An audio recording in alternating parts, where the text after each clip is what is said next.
여러분 정말 귀한 예화는 한 번씩 반복을 해줘야 되는데, 여러분 제가 몇 달 전인가요 했던 이야기 기억나시죠? 어느 목사님이, 제가 아는 어떤 목사님이 허리를 삐끗해가지고 꼼짝달싹을 못해서 한의원에 갔더니 굉장히 한의사가 심각하게 침을 놓더라는 겁니다. 그러면서 정말 침 한 방 맞으니까 허리가 좀 풀리는 것 같네요. 그랬더니 그 의사가 뭐라 그랬다고요? 나는 항상 침을 놓을 때 믿음을 가지고 침을 놓습니다. 그렇게 이야기했다는 거예요. 너무 놀라가지고 예수 믿는 장로님이세요? 그랬더니 아니라는 거예요. 여러분 보십시오. 예수 안 믿는 사람도 침 한 방 놓을 때도 믿음으로 놓는다는 거예요. 믿음으로. 어떤 믿음요? 이 침을 맞는 내 환자가 나을 것이라고 하는 믿음. 여러분, 오늘 이 강단에서 선포되어진 이 말씀이 먼저 저에게 묻습니다. 하나님의 말씀으로 믿습니까? 여러분 하나님의 말씀으로 믿으세요? 이 말씀이 여러분의 혼과 영과 관절과 골수를 찔러 쪼개는 능력의 말씀이 될 줄로 믿습니까? 자, 여러분 이런 믿음을 가지고 여러분 집중해서 말씀을 들을 수 있는 은혜가 넘치시기를 바랍니다. 자, 여러분 우리가 신약 성경 하면요, 사복음서, 복음서가 나오고 바울 서신, 일반 서신 해가지고 서신서가 나오고 있습니다. 자, 여러분 복음서는 뭐냐 하면 예수 그는 누구신가, 그래서 예수님 그분을 믿어야 구원받는다 라고 하는 믿음에 관한 그런 책이 복음서고, 서신서는 너희들이 예수를 정말 믿었다면 너희는 예수 믿는 자답게 이렇게 살아야 된다 라고 하는 내용을 주로 다루고 있는 것이 서신서입니다. 그래서 성경을 여러분 한마디로 요약하면 예수 그리스도인데, 이것을 여러분 두 개로 가르면 예수를 어떻게 믿을 것인가, 어떻게 믿고 구원받을 건가, 그 다음에 구원 이후에 우리가 어떻게 살 것인가, 구원과 구원 그 이후, 이렇게 성경을 여러분 펼치고 있다라고 하는 것입니다. 자, 그런데 여러분 제가 방금 복음서 예수님은 누구인가, 서신서 예수님을 어떻게 믿을 건가 라는 내용으로 신약이 구성되어 있다 그랬는데요, 여러분 이 히브리서라고 하는 이 책은요 굉장히 독특한 책입니다. 예를 들어서 예수님은 창조주시다, 예수님은 통치자시다, 예수님은 섭리자시다, 예수님은 만유의 상속자다, 이렇게 선포하는 말씀도 있지만은, 그런데 여러분 이 히브리서는요 굉장히 변증이라는 말 자체가 좀 어렵습니까? 예수님이 누구신지 증명을 하는 책이기 때문에 보통 여러분 복음서나 서신서는 예수님은 창조주시다, 예수님은 구원자시다, 예수님은 통치자시다 라고 단문으로 이렇게 나오고 있는데, 여러분 히브리서 보면요 1장에 여러분 어떤 내용이 나온다고요? 예수님은 뭐죠? 선지자보다 나은 분이다, 제사장보다 나은 분이다, 천사보다 나은 분이다, 이렇게 이야기를 하고 있죠. 그러니까 이 히브리서라고 하는 책이 쉽지 않는 어려운 책이란 말이죠. 그래서 어떤 사람은 이 히브리서를 어떻게 별명을 붙였는가 하면 예수님에 대한 논문이다, 이렇게 이야기를 하고 있어요. 논문이라는 말 자체가 어렵잖아요, 그죠? 자, 그러니까 여러분 1장에 보니까 예수님은 제사장보다 나은 분이다, 선지자보다 나은 분이다, 또 1장 2장 연거퍼서 천사보다 낫다. 여러분 우리는 유대인들이 아니기 때문에 천사보다 낫다 그러니까 별로 안 놀라지만, 유대인들은요 천사보다 예수님이 낫다 그러니까 깜짝 놀라는 거예요. 여러분 천사가 어떤 존재라고요? 정말 일평생 단 한 번이라도 만나보고 싶은 거룩한 영물, 그게 천사잖아요. 그리고 모세가 여러분 모세오경을 썼지만 그 모세오경의 율법이 누구로부터 받은 거라고요? 천사로부터 받은 거다. 그러니까 유대인들은 천사 그러면 껌뻑 죽는 거예요.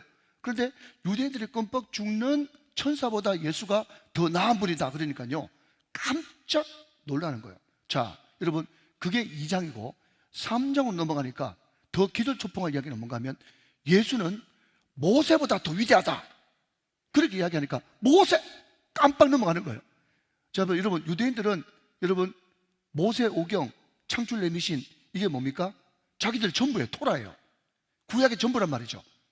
모세는 그 율법을 기록한 가장 위대한 선지자고 자기 자부심이고 자기 조상이고 아버지예요. 그런데 예수님이 모세보다 더 위대하다 그러니까요 이게 유대인들이 막 정신을 못 차리는 거예요. 그런데 4장으로 넘어가니까 또 이 히브리서 기자는 뭐라고 얘기하는가 하면 예수 그분이 누군지 아니? 예수 그분이 안식일보다 더 위대한 존재야 라고 이야기하니까 여러분들은 아무렇지도 않잖아요. 그런데 유대인들은요 여러분 이런 이야기 한다는 자체가 쇼킹 깜짝 놀랄 만이에요. 그래서 여러분 히브리서는 계속해서 더 낫다, 더 낫다, 더 위대하다, 더 탁월하다. 그것을 계속 강조한 책이기 때문에 여러분, 복음서와 서신서와는 차이가 있다라는 것을 먼저 말씀을 드릴 필요가 있다라고 하는 겁니다. 자, 여러분, 우리가 이 히브리서 4장 1절, 2절 그리고 11절부터 16절까지밖에 안 읽었지만 여러분 1절부터 쭉 16절까지 읽으면 오늘 여러분 히브리서 4장에 가장 많이 등장하는 단어가 바로 안식이라고 하는 단어입니다. 안식. 자, 여러분, 그러면 안식이라는 단어가 계속 많이 등장하니까 안식이 무엇인가? 그것을 첫 번째 살펴봐야 되겠죠. 안식이란 무엇인가? 자, 여러분, 우리가 안식, 자, 우리 장로님 안식이 뭐예요? 집사님 안식이 뭐예요? 권사님 안식이 뭐예요? 그렇게 이야기하면요, 그냥 언뜻 생각이 안 나니까 안식 그러면 그냥 금방 답할 수 있는 게 땀 안 흘리고 쉬는 거, 이렇게 이야기할 수 있어요. 땀 안 흘리고 쉬는 거, 그죠? 그리고 그러면 땀은 왜 흘리게 되는데요? 라고 이야기하면 아담과 하와가 에덴 동산에서 죄를 지었기 때문에 이렇게 단순히 생각을 한단 말이죠. 자, 여러분, 땀 안 흘리고 쉬는 거 좋죠? 여러분, 오래전에 광고 카피 가운데 이런 게 있어요. 열심히 일한 당신 떠나라. 현대해상. 열심히 일한 당신 떠나라. 그리고 어떤 선전은요, 유해진이가 나와가지고 얼굴을 막 오만상을 쓰면서 지금도 지금 쉬고 있는데 뭐라고 얘기하는가 하면 쉬고 싶다. 쉬고 싶다. 그 뒤에 말이 여러분 더 처절합니다. 더욱 격렬히 쉬고 싶다. 지금 유해진이가 격렬히 쉬고 싶대. 격렬히. 그러니까 여러분, 그냥 아무 일도 안 하고 그냥 격렬히 쉬는 거, 이게 안식이다. 땀 안 흘리는 게 안식이다. 이렇게 생각할 수 있다는 거죠. 여러분, 그것도 영 틀린 말이 아닙니다. 자, 그런데 여러분, 안식이라는 것을 우리가 알기 위해서는요, 창세기를 좀 볼 필요가 있어요. 자, 몇 장을 보시는 거니까 창세기 3장 19절 말씀을 한번 볼게요. 창세기 3장 19절 말씀. 자, 앞을 보시면서 한번 확인해 보시죠. 창세기 3장 19절이요. 자, 보십시오. 내가 흙으로 돌아갈 때까지 얼굴에 땀을 흘려야 먹을 것을 먹으리니 내가 그것에서 취함을 입었습니다. 너는 흙이니 흙으로 돌아갈 것이라 하시니라. 그랬습니다. 자, 여러분, 그냥 한번 쉽게 대답해 보십시오. 창세기 3장 19절 말씀, 이 말씀은 여러분 타락 전입니까? 타락 후입니까? 타락 후죠? 예, 타락 후니까 얼굴에 땀을 흘려야만 먹을 것을 자기가 취할 수 있다라고 이야기하면서 타락 후에 땀을 흘리며 노동을 해야 되고, 노동이 있기 때문에 여러분 고달프기 때문에 안식, 쉼을 사람들이 갈망을 한다는 겁니다. 자, 그런데 말입니다, 여러분. 그러면 타락 이후에만 노동이 있었냐? 그 질문을 한번 던져볼게요. 자, 여러분, 창세기 1장 28절 같이 한번 보실까요? 창세기 1장 28절, 우리가 흔히 이야기하는 문화명령이라고 하는 구절입니다. 자, 하나님이 그들에게 복을 주시며 하나님이 그들에게 이르되 생육하라, 번성하라, 땅에 충만하라, 땅을 정복하라, 바다의 물고기와 하늘의 새와 땅에 움직이는 모든 생물을 다스리라 하시니라 라고 하면서 문화명령할 때 무려 5가지를 명령했어요. 자, 여러분이 한번 대답해 보시죠. 첫 번째는 뭡니까? 생육하라. 두 번째는요, 번성하라. 그 다음에는요, 충만하라. 그 다음에는요, 땅을 정복하라. 생물을 다스리라. 이 5가지 명령을 주셨어요. 그렇기 때문에 문화명령이라고 그래요. 자, 여러분, 그렇다면 여러분, 생육하고 번성하고 충만하고 정복하고 다스리기 위해서는 가만히 있어야 됩니까? 일을 해야 됩니까? 일해야 되죠. 그러니까 여러분, 타락 전에도 노동은 있었다 없었다? 타락 전에도 노동은 있었다라는 겁니다. 여러분, 노동이 여러분 아담과 하와의 타락 이후에 생긴 게 아니에요. 그 전에도 노동이 있었단 말이죠. 자, 여러분, 한 구절 더 봅니다. 창세기 2장 15절 말씀 보세요. 창세기 2장 15절 같이 한번 읽어볼까요? 시작. 여호와 하나님이 그 사람을 이끌어 에덴 동산에 두어 그것을 경작하며 지키게 하셨다. 이때도 역시 타락전입니다. 여기에 여러분, 경작하다라고 하는 이 말이 그 유명한 아바드, 일하다라는 뜻이에요. 아바드, 일하다. 여러분, 에덴 동산에도 하나님께서 명령을 주셔가지고 에덴 지켜라, 일해라, 경작해라, 일시켰어요. 노동이 있었다니까요. 그리고 그 뒤에 뭡니까? 지키게 하시고, 지키다, 샤마르.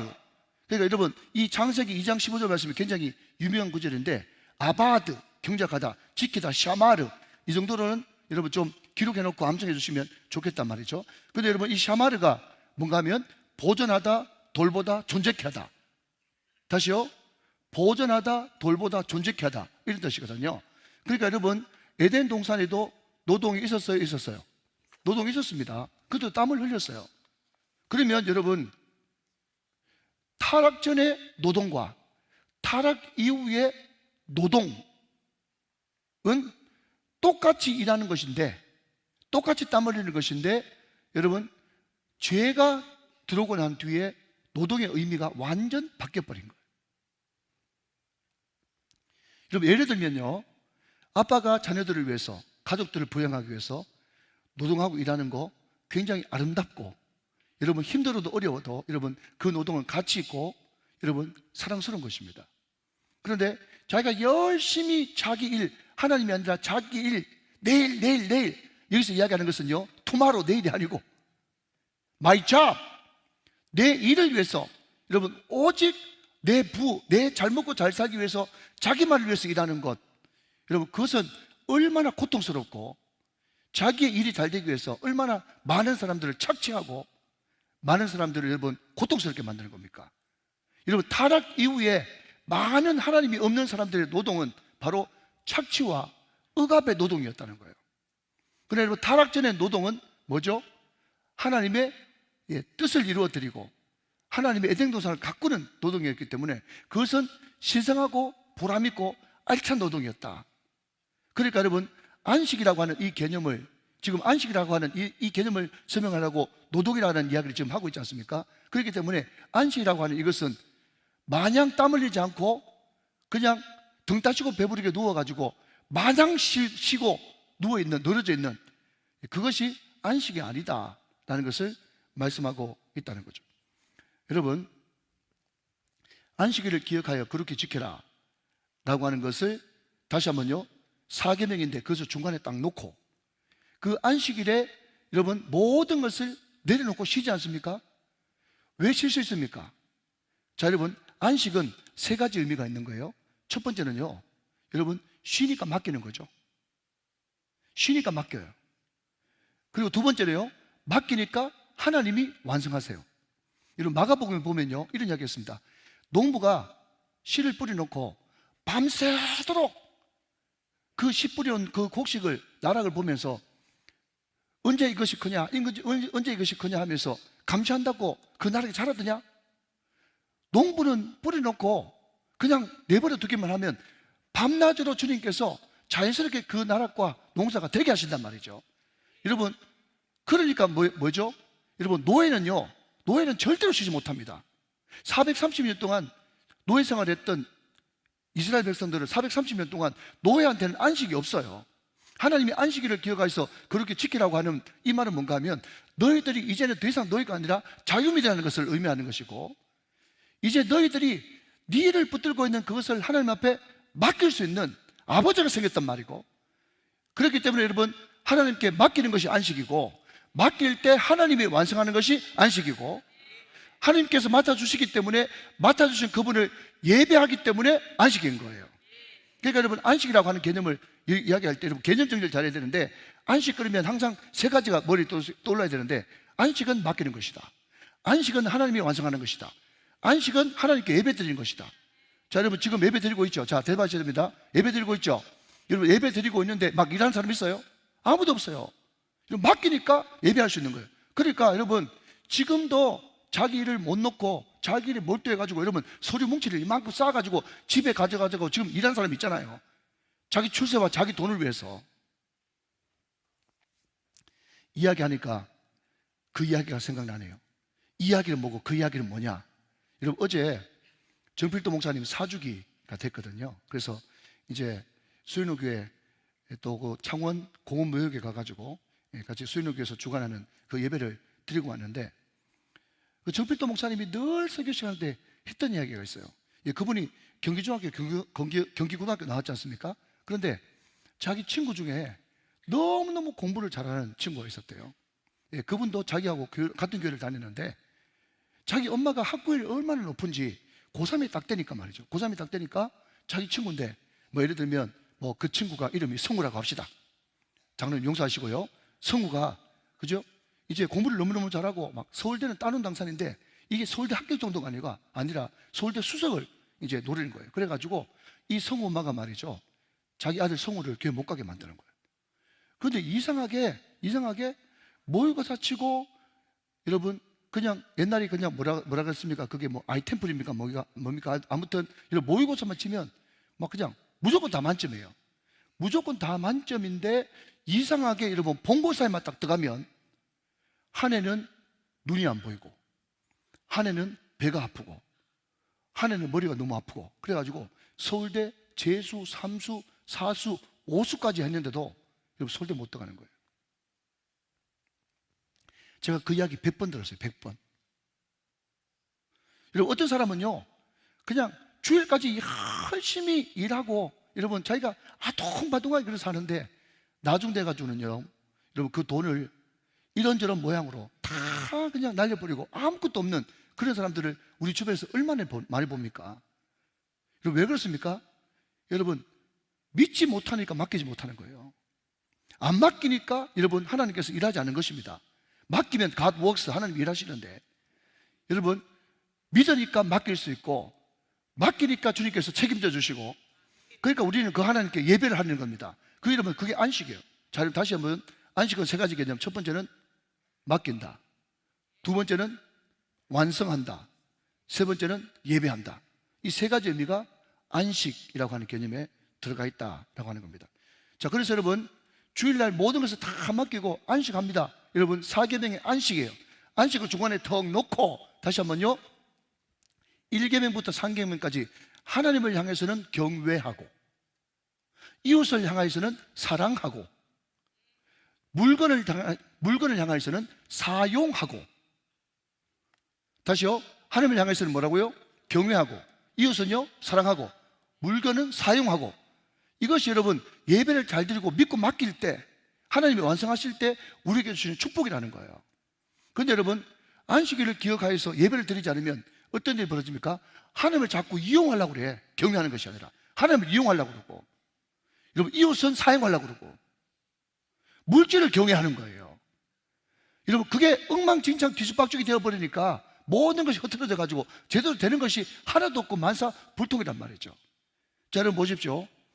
이런 이야기를 자주 합니다. 목사님들이 우리가 안식일을 기억하여 거룩히 지키는데 나중 되면 안식일이 우리를 지켜준단 말이죠. 자, 여러분 한번 들어보십시오. 자, 여러분 주목 한번 해보십시오. 자, 여러분 주일 성수합니다, 맡깁니다, 쉽니다, 또 주님께서 일해 주십니다, 예배합니다. 자, 여러분 못 맡깁니다. 내가 다 합니다. 내가 끌어안고 있습니다. 자, 여러분 보십시오. 주일도 없이 쉬는 날도 없이 내가 열심히 일한다고 여러분 정신없이 일만 하니까, 자, 여러분 4계명이 안식일을 기억하여 그렇게 지키는 거죠. 자, 듣고 계시죠? 근데 여러분 안식일을 기억하여 그렇게 지키지 못하고 죽도록 일만 하니까, 자, 여러분 그냥 제가 논리를 펼쳐보는 겁니다. 여러분 대답하셔야 됩니다. 5계명, 부모한테 효도할 시간 있습니까? 집에 가볼 시간도 없는데. 정말 하나도 안 틀리잖아. 여러분 저도요 1년에 딱 이틀 갑니다. 이제 3일 가기로 했어. 아무튼 여러분 너무 일이 많으면요 효도할 시간 없습니다. 효도할 시간 없어요. 여러분 TV 자주 나오는 함익병 씨가 옛날에 개인병을 했는데 돈을 너무너무 잘 벌었어요. 그런데 그걸 한 10년쯤 하고 나니까 죽을 것 같더랍니다. 그러면서 함익병 씨가 이런 이야기를 합니다. 사기치거나 여러분 도둑질하는 거 말고 내가 정당하게 일해가지고 돈을 많이 번다, 그러면 그 돈은 자기 생명하고 맞바꾸는 거다 그랬어요. 제 말 맞죠? 여러분 사기치거나 도둑질 안 해가지고 돈 많이 벌 수 있습니까? 자기 다 쏟아 부어야 돼요. 그러니까 여러분 다른 사람 살인하는 것을 고사하고, 여러분 일을 코피 터지도록 함으로 말미암아서 내가 점점 죽어가는 것도 모른단 말이죠. 자기를 죽이는 거예요. 살인이에요, 살인.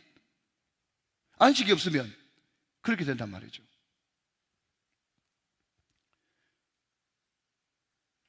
여러분 요즘에 오피스 와이프라고 들어보셨습니까? 이것도 신조어입니다. 워낙 여러분 오랫동안 야근 같이 하고 하니까 자기 집은 하숙방이고, 여러분 같은 회사에서 바람 많이 난답니다. 지금 이런 건 들어와서 이야기하기도 싫어요. 여러분 아무튼 여러분 유대인들은 여러분 이 피곤하고 이 피곤하고 이 음란하고 굉장히 연관성이 있다고 봤어요. 안식일을 지키지 않고 여러분 내일 하면서 여러분 이 날을 지키지 못하고 안식하지 못하고 자기 몸을 막 굴릴 때 여러분 효도도 못하고 자기 몸은 죽이고 여러분 간음은 따라오고 여러분 도둑질하고 약탈하고 여러분 다른 사람을 억누르는 이 모든 것들, 이웃과의 관계 깨는 이 모든 것들도 다 안식이 우리 가운데 없을 때 그런 일이 벌어지고야 만다라는 것입니다. 자, 여러분 오늘 보면 1절 한번 보십시다. 그러므로 우리는 두려워할지니, 그러므로 우리는 두려워해야 돼요. 자, 그런데 여러분 이 그러므로라고 하는 이 접속사가 나올 때는 항상 앞에 구절을 보라고 제가 말씀을 드렸습니다. 3장 18절 말씀 한번 보시면 볼펜 들고요. 또 하나님이 3장 18절이에요. 또 하나님이 누구에게 맹세하사 그의 안식에 들어오지 못하리라 하셨느냐, 곧 순종하지 아니하던 자들에게가 아니냐. 자, 순종 믿을 것이고 19절 이로 보건대 그들이 믿지 아니함으로 능히 들어가지 못한 것이다. 자, 여러분 순종하지 못하고 믿지 아니하고, 들어보십시오. 지금 안식 이야기를 하고 있는데요, 이 안식이 왜 그들에게 없느냐, 그 사람들이 약속을 받은 사람인데 왜 안식의 땅 가나안 땅에 못 들어가느냐 라고 이야기하니까 첫 번째는 믿지 않기 때문이고 두 번째는 순종하지 않기 때문에, 순종하지 않고 믿지 않기 때문에. 그러니까 여러분 이 안식이 결국 여러분 좁은 결론을 내린다면 뭐와 연관이 깊다고요? 믿지 않는 거하고 순종하지 않는 거하고 굉장히 관계가 깊다라고 여러분 이미 성경은 이야기하고 있다는 거죠. 자, 여러분 그런 의미에서 2절 말씀 한번 보십시다. 2절 말씀. 자, 그들과 같이, 자, 그들 동그라미 치시고요, 우리도 동그라미 치시고.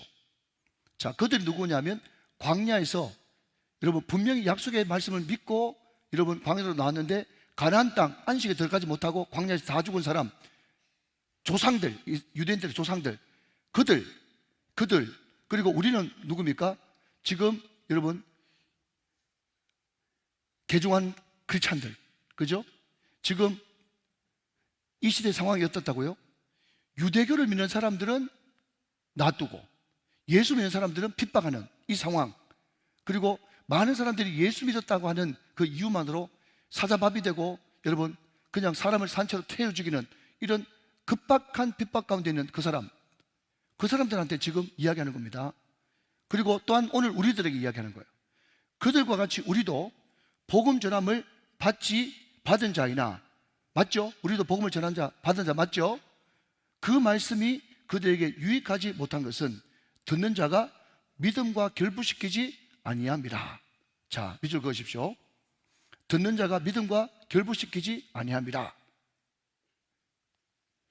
여러분 우리가 말씀을 전할 때 여러분들 믿습니까? 그러면 뭐라고 화답합니까? 아멘이라고 화답하죠. 그리고 설교할 때 우리 성도들은 아멘 잘하지 않습니까? 아멘. 여러분 아멘이 뭔가 하면 이 믿음과 이 말씀이 결부되는 순간인 거예요. 아멘이십니까?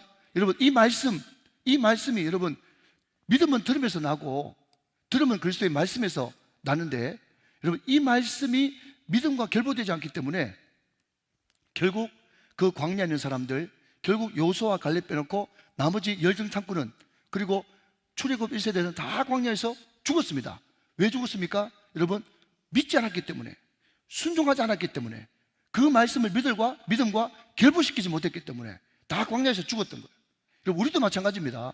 여러분 우리가 정말 안식에 들어가고 하나님과의 깊은 교제 가운데 들어가서 진정한 안식을 내가 누리기 위해서는 이 말씀을 믿음과 결부시켜야 되는 겁니다. 믿으시면 아멘 하시기 바랍니다. 믿음과 결부시켜야 되는 거예요. 자, 그러면 여러분 오늘 이 말씀을 믿음과 결부시켜야 되는데 이 말씀이 과연 어떤 말씀인가 라는 것을 한번 보겠습니다. 그 유명한 12절 말씀으로 넘어갑니다. 4장 12절 말씀.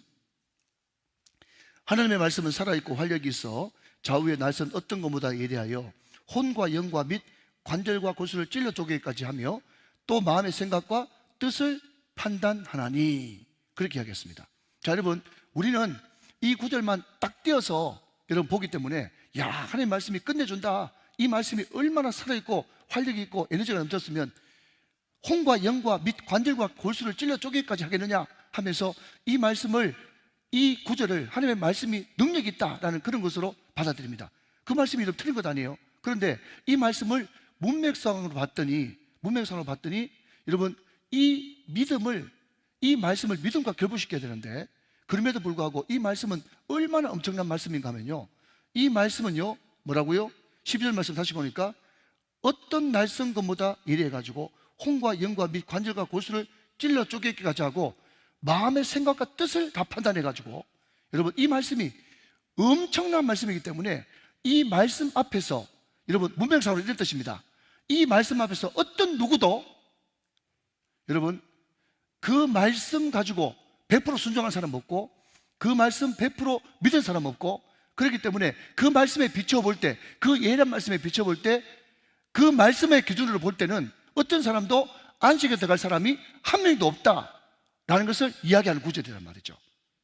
이해가 되십니까? 자, 왜 제가 이렇게 이야기를 하는가 하면요, 자 여러분 11절 말씀 같이 한번 보세요. 11절 말씀. 그러므로 우리가 저 안식에 들어가기를 힘쓸지니 이는 누구든지 저 순종하지 아니하는 본에 빠지지 않게 하려 함이라. 자 여러분, 여기에 힘쓸지니라고 하는 단어의 밑줄 한번 그어보시고요.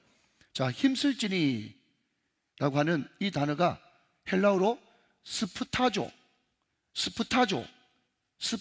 내지는 스프타조라는 말을 쓰는데, 어떤 뜻을 가지고 있는가 하면 열심히 낸다, 노력한다, 수고한다, 진지하게 임한다, 성심성의를 다한다, 노력한다, 이런 뜻이에요. 최선을 다해서 노력한다. 그러면 힘쓰면 여러분 안식에 들어갈 수 있냐? 힘쓰면 안식에 들어갈 수 있냐? 힘써봐. 한번 힘써봐. 그런데 그게 안 됐다는 거예요. 자 여러분, 그런 의미에서 12절 말씀 끝에 보면 관절과 골수를 찔러 쪼개기까지 하며 또 마음의 생각과 뜻을 판단하나니, 그것도 밑줄 한번 그어보시고요.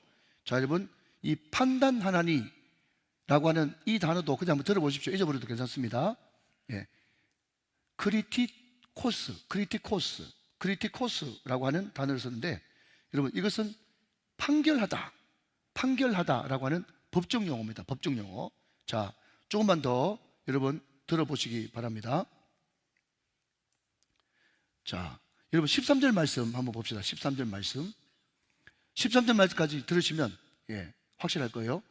지으신 것이 하나도 그 앞에 나타나지 않음이 없고 우리의 결산을 받으실 이의 눈앞에 만물이 벌거벗은 것 같이 드러나느니라.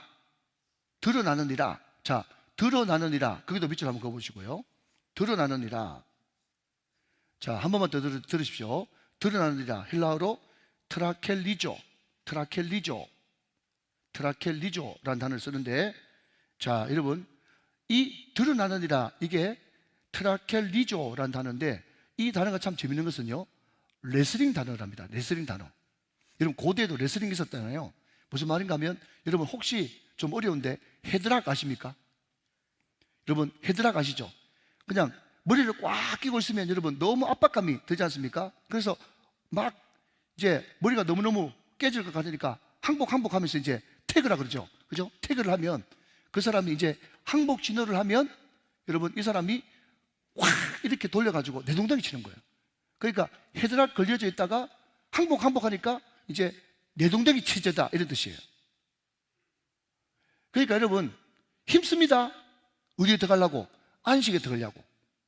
그런데 안식에 들어가려고 애쓰지만 하나님의 말씀은 살아있고 활력이 있어가지고 혼과 영과 관절과 골수를 찔러 쪼개기까지 마음의 생각과 뜻까지 다 판단해가지고 환하게 우리를 비춰주니까, 여러분 그 말씀에 비추면 우리의 모든 것이 다 드러나가지고 그 앞에 갈 수가 없어. 다 그 앞에 벌거벗어가지고 여러분 우리는 그 말씀 앞에 항복할 수밖에 없고, 우리는 여러분 넘어질 수밖에 없고 내동댕이 쳐질 수밖에 없어요. 여러분 우리가 큰 살인사건이나 아니면 부끄러운 사건, 여러분 그런 게 있으면 막 카메라를 갖다 두고 막 사진을 막 찍지 않습니까? 여자들은 머리를 풀어헤치고 어떤 사람 모자 쓰고 마스크 쓰고 그래가지고 여러분 막 자기를 막 숨기지 않습니까? 그때 많은 사람들이 뭐라 그럽니까? 모자 벗어, 마스크 벗어, 모자 벗어, 마스크 벗어, 얼굴 드러내고 싶잖아요.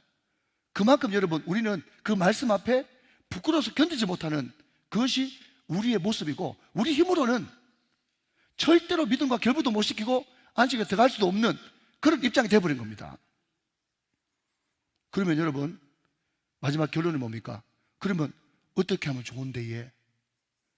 여러분, 그게 우리의 탄식 아니겠어요? 그때 여러분, 이제 14절에 넘어가면서 반전이 되면서, 그렇기 때문에 우리에게 큰 대제사장이 계시다. 여러분, 그것을 지금 히브리서 기자가 이야기하면서, 그렇기 때문에 안식보다 더 큰 것이 큰 대제사장 예수다 라고 이야기를 하고 있단 말이죠. 자, 여러분, 지난주에 우리가 큰 대제사장 할 때 이 대제사장이 여러분 헬라 원뜻으로 어떤 사람인가 하면 다리 놓는 사람이다, 그렇게 이야기했어요. 다리 놓는 사람. 예, 인간이 도무지 여러분 건너가지 못하는 그 죄의 문제, 허물의 문제, 연약함의 문제, 안식일에 들어가지 못하는 여러분 그 처절한 비참함, 그 비참한 상태에서 큰 대제사장 되시는 그분 예수가 하나님과 우리를 연결시켜 주는 거예요. 여러분, 그 큰 대제사장이 그러면 어디에 있습니까? 라고 이야기했더니 오늘 성경 말씀 보니까 그분은 은혜의 보좌 앞에 있다, 은혜의 보좌에 앉아 계신 분이다 라고 이야기를 하고 있다는 거죠. 자, 여러분 16절 말씀 보겠습니다. 그러므로 우리는 긍휼하심을 받고 때를 따라 돕는 은혜를 얻기 위하여 은혜의 보좌 앞에 담대히 나갈 것이냐. 여러분, 큰 대제사장 되시는 그분은 하나님의 아들 예수시고, 그분은 여러분 성천하신 이다. 그게 여러분 14절 말씀이잖아요. 성천하시니 곧 하나님의 아들 예수시다. 그분이 우리의 큰 대제사장, 영어로 하면 Great High Priest, Great High Priest. 보통은 대제사장인데 그 대제사장보다 더 위대한 예수, 비교급이지 않습니까? 뭐와 비교해야 되니까 뭐라고요? Great High Priest, 큰 대제사장 예수. 그분은 어떤 분인가? 유일하게 성천하신 분, 그분은 하나님의 아들, 유일한 하나님의 아들, 그분 예수. 그분 예수가 지금 어디 있는데요? 은혜의 보좌 앞에 있다, 은혜의 보좌에 앉아 있다. 자, 근데요, 놀라운 것은요, 그 은혜가 어느 정도인가 그게 궁금하시죠? 자, 여러분 요한복음 1장 14절과 1장 16절 두 구절을 연속으로 보겠습니다. 요한복음 1장 14절 말씀. 자, 여러분 같이 한번 읽어봅시다. 시작. 말씀이 육신이 되어 우리 가운데 거하심에 우리가 그의 영광을 보니 아버지의 독생자의 영광이요 은혜와 진리가 충만하더라. 아멘. 여러분, 은혜의 보좌에 앉아 계신 그분은요 어떤 분인가 하면 은혜와 진리가 충만하신 분이세요. 좀 이따 제가 충만이 돼서 말씀드리겠습니다. 자, 여러분 1장 16절 말씀 한번 더 읽어보겠습니다. 1장 16절 시작. 우리가 다 그의 충만을 돼서 받으니 은혜 위에 은혜라. 아멘. 은혜 보좌에 앉아 계신 그분은 은혜 위에 은혜고 은혜와 진리가 충만해요. 자, 여러분,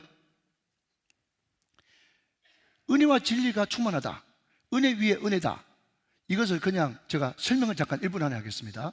자, 예를 들어서 내가 무슨 물건을 사야 되는데 돈 100만 원이 필요해요. 듣고 계시죠? 돈 100만 원이 필요한데 여러분 목사는요 가지고 있는 게 돈 1000만 원밖에 없어요. 근데도 여러분 100만 원 줄 수 있는 여유는 있겠죠? 자, 빨리 대답하셔야 돼요. 100만 원 줄 수 있는 여유 있겠죠? 근데 1000만 원 중에 100만 원 주고 나면 내 900만 원밖에 없대. 900만 원밖에 없잖아. 자, 여러분 요거는 충만이 아니에요. 여러분 이렇게 이야기해보면 개념이 안 오기 때문에 그냥 여러분이 그냥 평소 때 늘 듣고 앞으로 꿈꾸는 그냥 금액만 이야기할게요. 그냥 저한테 1조가 있어요. 1조. 여보세요? 1조가 있어요. 자, 제가 1조 있는데 100만 원 누가 좀 달라니까 줬어요. 간에 기별이 갑니까? 안 가죠? 여러분, 이게 은혜 위에 은혜예요.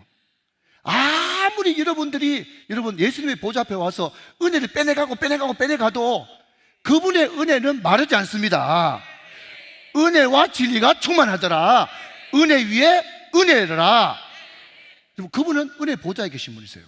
여러분, 그렇기 때문에 아무리 힘쓰고 애써도 택도 없는데 큰 대제사장, Great High Priest, 큰 대제사장 예수가, 그분은 어떤 분인가 하면 성천하신 분이거든. 그분은 하나님의 아들이거든. 그분이 은혜 보좌에 있거든요. 그분을 여러분 다리 삼아가지고 그분 앞에 나아가면 여러분 은혜를 얼마든지 받을 수 있고, 그 은혜가 있으면 안식에 들어간다니까요. 은혜가 있어 들어간 나라가 안식이죠. 자, 그러면 여러분 그 은혜가 거기 있는데, 예수님께 있는데 그러면 그 은혜를 어떻게 할까요? 어떻게 할까요? 어떻게 내 거로 만들까요? 그렇게 이야기했더니요, 여러분 14절 말씀을 이렇게 이야기합니다. 14절 말씀. 그러므로 우리에게 큰 대제사장이 계시니 성천하시니 곧 하나님의 아들 예수시라. 자, 여러분 큰 대제사장이 예수님이라는 건 이제 이해하시겠죠? 왜냐하면 그분은 성천하셨거든요. 그분은 하나님의 아들이거든요. 할렐루야. 그렇기 때문에 큰 대제사장 그 예수, 하나님의 아들 예수, 우리의 믿는 도리를 여러분 어떻게 해야 되는가 하면 그 은혜를 굳게 잡을지어다. 굳게 잡아야 된단 말이죠. 자, 여러분 굳게 잡는다, 이것도 크라테오라는 단어입니다. 크라테오가 굳게 잡는다 인데, 자, 저를 보십시오. 이제 다 돼갑니다. 자, 여러분 제가 오래전에 이런 이야기 했습니다. 자, 여러분 요즘에 좋은데 말이죠, 그냥 100만 원짜리 그런 건강검진 말고 좀 더 비싼 데 있죠. 저도 들었어요. 가보지 못하고. 근데 좀 비싼데 건강검진 가면요, 뭘 테스트하는가 하면 악력 테스트를 한대요. 악력 테스트. 악력 아시죠? 악력? 여보세요? 악력 아시죠? 악력? 예. 그래, 악력을 꽉 이제 누르면 건강 나이, 실제 나이는 58세인데 건강 나이는 20세 이렇게 나오는 거예요. 제가 요즘에 턱걸이를 좀 하고 있는데요. 턱걸이. 제일 처음에는 하나도 못하겠지만 요즘에는 좀 합니다. 좀 당기고 있어요. 악력, 여러분 당기는 힘, 꽉 쥐는 힘. 자, 여러분 대답하셔야 돼요. 악력, 꽉 쥐는 힘, 굳게 잡을지어다. 크라테오, 굳게 잡을지어다. 자, 여러분 악력은 두 가지. 하나는 얼마나 세게 잡느냐. 두 번째, 너무 세게 잡아가 전화 오잖아 지금. 얼마나 세게 잡느냐. 두 번째, 얼마나 안 떨어지고 오래 잡고 있느냐. 그겁니다. 여러분 오늘 말씀 잘 기억하셔야 돼요. 자, 여러분 우리가 죽었다 깨어나도 우리 힘으로 힘써도 안식 못 들어갑니다. 안식에 들어가려고 그러면 여러분 큰 대제사장 예수, 은혜의 보좌 거기 앉아 계신 예수한테 가야 돼. 근데 그 은혜는 은혜 위에 은혜고, 은혜와 진리가 충만하기 때문에 그 은혜는 떨어지지 않아요. 그 은혜를 어떻게 할까? 그러니까 은혜 보좌 앞에 가가지고 잡아야 돼. 어떻게 잡을까 했더니 꽉 잡아라. 지속적으로 잡아라. 지속적으로 꽉 잡고 지속적으로 잡고. 그러면 꽉 잡고 지속적으로 잡는다는 게 뭡니까? 또 궁금하죠? 그죠?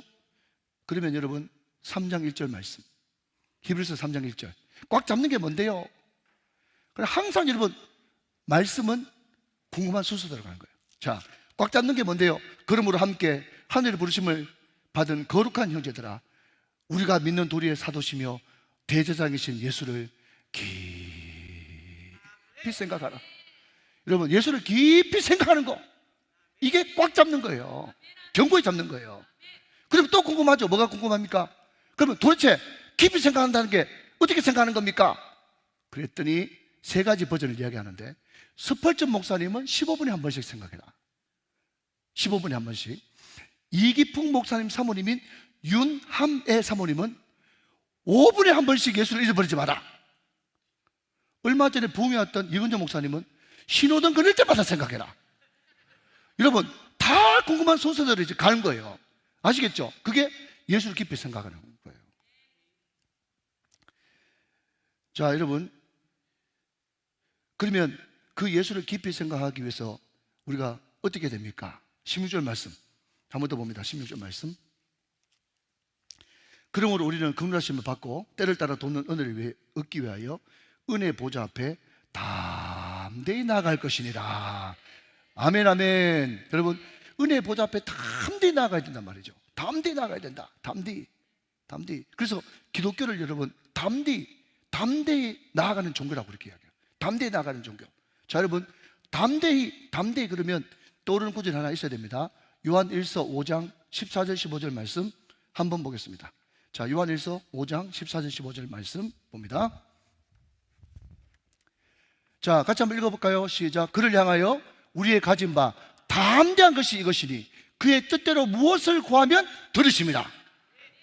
담대하게 구하십시오. 뜻대로 구하면 무엇이든지 들어주십니다. 15절 말씀 같이 읽습니다. 시작. 우리가 무엇이든지 구하는 바를 들으신 줄 안즉 우리가 그에게 구한 것을 얻는 줄을 또한 아느니라. 아멘. 여러분, 이것이 우리의 담대함이에요. 예. 눈을 지으신 그분이 보고 계십니다. 귀를 지으신 그분이 듣고 계십니다. 입을 지으신 그분이 말씀해 주십니다. 그러므로 담대하게 그의 뜻대로 구하면 반드시 응답받을 줄로 믿으시면 아멘 하시기 바랍니다. 여러분, 저는 이 이야기도 제 마음속에 크게 성경처럼 가지고 있는 말이에요. 여러분, 우리가 자주 공항에 가지 않습니까? 공항, 뭐 제주도 가든지 뭐 외국 가든지 공항 가면 말이죠. 여러분, 비가 와도 비행기는 뜨는 거 아시죠? 그런데 비행기가 잘 못 뜨는 것이 안개 때문에 못 뜨잖아요. 여러분, 안개가 자욱하게 꼈는데 말이죠. 앞이 안 보이는 거예요. 앞이. 여러분, 50m 앞이 안 보이는 그런 안개가 끼었는데 놀라운 것은요, 제가 어느 책에 자료에 보니까요, 50m 앞도 안 보이도록 끼어있는 그 안개, 그게 말이죠, 싹 모아가지고 하나로 만들어 보면 물 한 바가지도 안 된답니다. 물 한 바가지도. 물 한 바가지를 막 이렇게 해가지고 안개 만들면 말이죠, 그냥 50m 앞도 안 보이도록 그렇게 만들어 버릴 수 있다는 거예요. 그런데 여러분, 우리가 그 환경만 보면 두렵고 그 환경만 보면 와, 이 안개구나, 꼼짝달싹 못하겠구나 싶은데요, 하나님의 능력으로 여러분, 하나님을 믿고 의지하고 나가면 어느 순간 여러분 그것이 싹 없어지고 물 한 바가지밖에 안 되는 그런 역사가 일어난다는 거죠. 믿으시기 바랍니다. 사랑하는 여러분, 담대하시기를 주님의 이름으로 축원합니다. 자, 여러분, 은혜의 보좌 앞에, 그 앞에 가서 굳세게 그를 잡고 담대히 나아가면 어떤 역사가 벌어집니까? 마지막으로 16절 읽고 마치도록 하겠습니다. 16절 말씀 시작.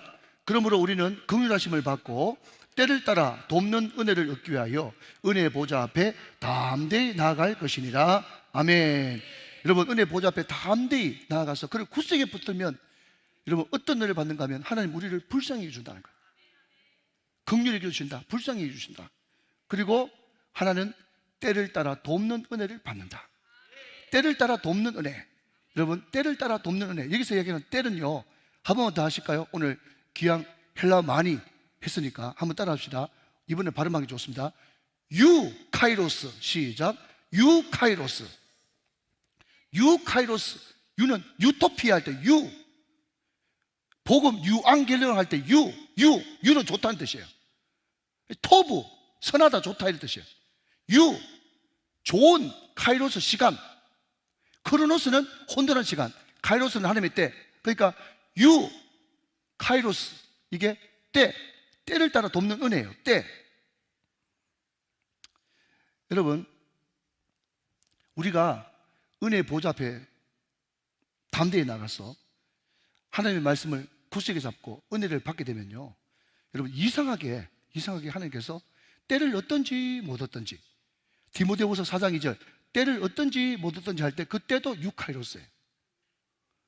여러분, 이상하게 하나님께서 도와주시면요, 이상하게 분위기가 좋아지고 일이 술술 잘 풀리더라고요.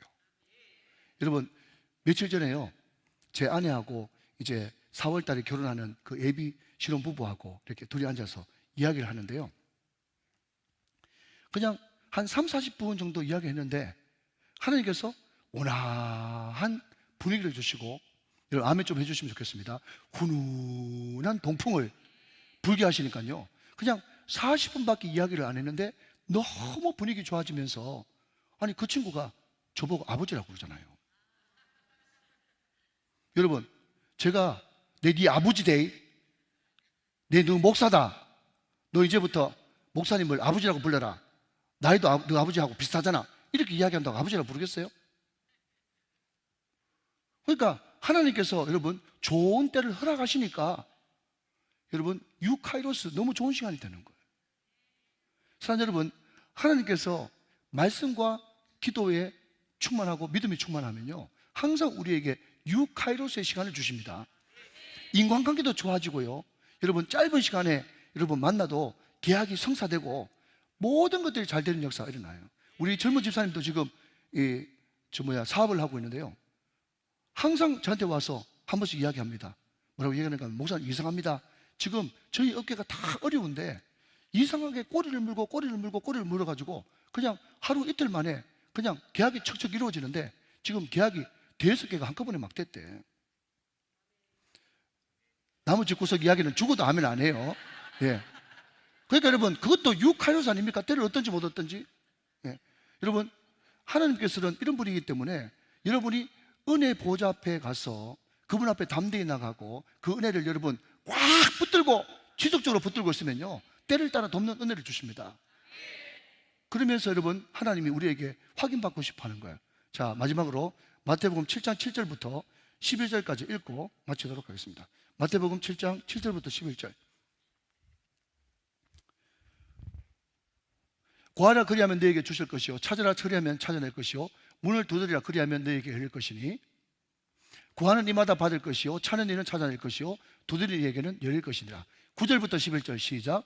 너희 중에 누가 아들이 떡을 달라 하는데 돌을 주며 생선을 달라 하는데 뱀을 줄 사람이 있겠느냐? 너희가 악한 자라도 자온 것으로 자식에게 줄 알거든 하물며 하늘에 계신 너희 아버지께서 구하는 자에게 좋은 것으로 주시지 않겠느냐? 아멘. 여러분, 마태복음 7장만 그런 게 아니라 마태복음 6장에도 보면요, 무엇을 먹을까, 무엇을 마실까, 무엇을 입을까 염려하지 마라. 이것은 다 이방인들이 하는 것이고 너희 하나님이라고 하지 않고 하늘 아버지께서는 너에게 무엇이 있어야 되는 줄 아시느니라 라고 이야기를 하고 계시단 말이죠. 사랑하는 여러분, 우리는 지난 주일날 뭘 들었습니까? 우리가 어찌하여라고 하는 탄성이 일어날 때도 우리가 끝까지 포기하지 말아야 될 우리의 고백은 하나님은 그럼에도 불구하고 우리의 왕이십니다 라고 고백하는 데서부터 모든 문제가 반전된다고 말씀을 드렸습니다. 와같이 오늘 여러분, 우리가 아무리 어렵고 힘든 상황이 있다고 할지라도 하나님은 우리의 아버지십니다. 아버지는 우리에게 좋은 거 주실 줄로 믿습니다. 그렇게 나아갈 때 여러분, 구하는 자에게, 오늘 기도하러 나온 여러분에게 여러분 다 맡기고 주님 앞에 맡기고 여러분 하나님 각 웍스 하나님 일하시는 것을 믿고 예배하는 여러분에게 좋은 것 성령을 주시지 않겠느냐. 오늘 이 말씀을 확실하게 붙들고 믿음으로 승리하시는 저와 여러분 다 되시기를 주 예수 그리스도의 이름으로 축원합니다. 축복합니다.